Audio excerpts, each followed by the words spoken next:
صاحب ہزاروں خواہشیں ایسی کہ ہر خواہش پہ دم نکلے لیکن کوئی پوری نہیں ہوئی۔ خواہش یہی ہوگی کہ مسلمانوں میں تو نہیں ہے لیکن دوسرے مذہب میں اگر پھر پیدا ہوا تو ایز اے بلوچ اور اسی گھرانے میں پیدا ہوا۔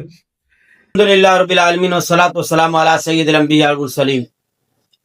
نبی کریم علیہ الصلوۃ والسلام کے زمانے میں ایک صحابی تھے جن کا گھر مدینہ منورہ میں مسجد نبوی سے دور تھا، اور مسجد نبوی کے قریب ایک گھر بک رہا تھا۔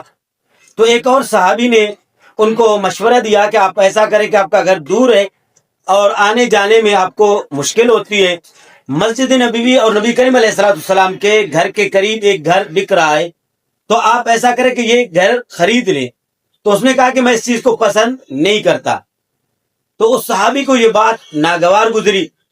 نبی کریم علیہ الصلوۃ والسلام جب آئے تو اس صحابی نے عرض کیا کہ یا رسول اللہ صلی اللہ علیہ وسلم، فلاں بندے کو میں نے کہا تھا کہ آپ کے گھر کے قریب اور مسجد نبوی کے قریب ایک گھر اپنے لیے لے، لیکن انہوں نے کہا کہ مجھے یہ چیز پسند نہیں ہے۔ تو یا رسول اللہ صلی اللہ علیہ وسلم، آپ کے قرب اور مسجد نبوی کا قرب انہیں پسند نہیں۔ تو نبی کریم علیہ الصلوۃ والسلام نے اس کہنے والے صحابی کو بلایا۔ وہ آیا تو نبی کریم علیہ الصلوۃ والسلام نے ارشاد فرمایا کہ آپ کی مراد کیا ہے؟ وہ عرض کرنے لگا کہ یا رسول اللہ صلی اللہ علیہ وسلم، آپ ہی نے ارشاد فرمایا تھا کہ جس کا گھر مسجد سے دور ہو تو آنے جانے میں ہر قدم کے بدلے اسے نیکیاں ملتی ہے، تو میں یہ پسند نہیں کرتا کہ جو مجھے نیکیاں مل رہی ہے وہ نیکیاں مجھے نہ ملے۔ تو نبی کریم علیہ الصلوۃ والسلام نے ارشاد فرمایا کہ آپ حق پر ہیں۔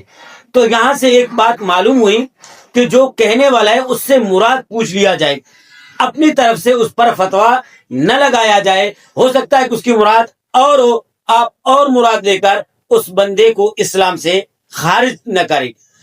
بھی اسی طرح سردار اختر جان مینگل کا ایک بیان سوشل میڈیا پر ہے۔ اس حوالے سے پیر طریقت رہبر شریعت پیر ہادی بخش دامت برکاتہ العالیہ نے مجھے ارشاد فرمایا کہ اس بیان کو مکمل سنیں، سیاق کو سباق دیکھے کہ انہوں نے کیا کہا ہے جو اتنا شور ہو رہا ہے۔ تو الحمدللہ میں نے یہ بیان مکمل جو 1 گھنٹہ 1 منٹ کا ہے، مکمل میں نے اس کو سنا، اس کے سیاق و سباق کو دیکھا، تو اس میں مجھے کوئی کلمہ کفر نظر نہیں آیا، کیونکہ سردار صاحب جو یہاں بتا رہے وہ یہ بتا رہے کہ بھائی اسلام کا جو قانون ہے اس میں دوبارہ جنم لینا نہیں ہے۔ سب سے پہلے تو اس چیز کے وہ اقرار کرتے کہ اسلام میں یہ چیز نہیں ہے، اور اگر یہ ہوتا تو پھر میں کیا کرتا کہ میں ایک بلوچ کے گھر میں اور اپنے خاندان کے اندر پیدا ہونا پسند کرتا۔ گستاخی تو اس وقت ہوتی کہ جب سردار صاحب کہتے کہ اگر میں دوبارہ جنم لیتا تو معاذ اللہ عیسائی کے گھر پیدا ہونا پسند کرتا یا یہودی کے گھر پیدا ہونا پسند کرتا، تب ہم کہتے کہ اس نے اسلام مخالف بات کی ہے۔ بلکہ انہوں نے کہا کہ میں بلوچ کے گھر میں پیدا ہونا پسند کرتا، تو اس کا مطلب یہ کہ دوسرے قوموں کی تردید کی ہے، نہ کہ وہ اس نے اسلام کی تردید کی ہے۔ تو خدارا اگر کوئی آپ کو کہے کہ کتا لے کر آپ کے کان بھاگا ہے تو کتے کے پیچھے نہ بھاگو، بلکہ اپنے کان کو دیکھو کہ کان ہے یا نہیں ہے۔